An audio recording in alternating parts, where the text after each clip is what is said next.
Alors que l'on commémorait en ce 11 novembre les 101 ans de l'armistice de la Première Guerre mondiale, le président Macron a inauguré un monument rendant hommage aux 549 morts pour la France dans le cadre de ses opérations extérieures au Liban, au Tchad ou encore en Afghanistan. Cette sculpture en bronze se trouve au cœur du parc André Citroën. La France entend donc rendre hommage à tous ces soldats morts au front.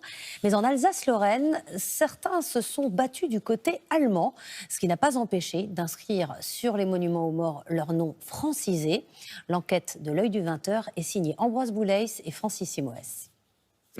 En Alsace, comme partout en France, les écoliers étudient leurs ancêtres les poilus.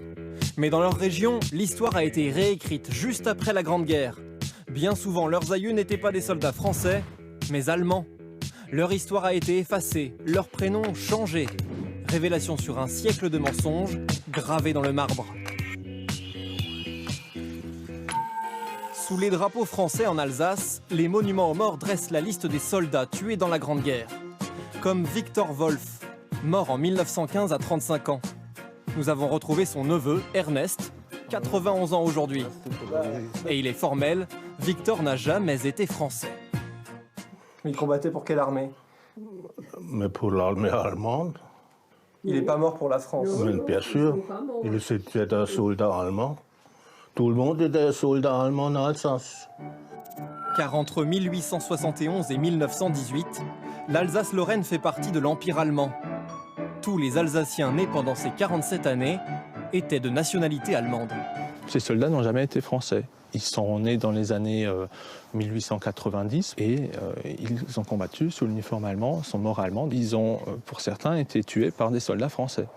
Mais leur histoire a été effacée, leur prénom allemand francisé après-guerre par la France victorieuse au nom de l'unité nationale.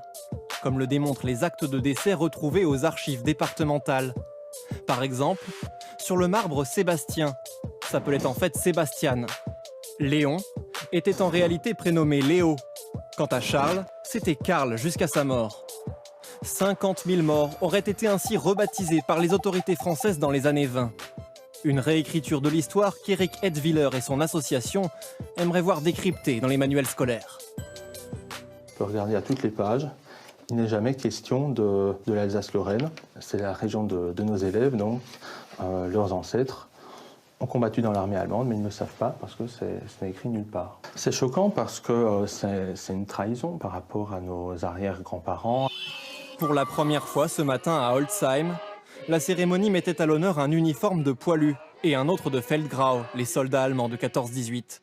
Un casque à pointe un 11 novembre, c'est l'initiative apolitique de la maire de cette commune près de Strasbourg. Comme tous les maires, elle a reçu une lettre du gouvernement pour préparer la cérémonie qui doit rendre hommage à tous les morts pour la France. Mais cela ne lui semblait pas adapté au passé de sa commune.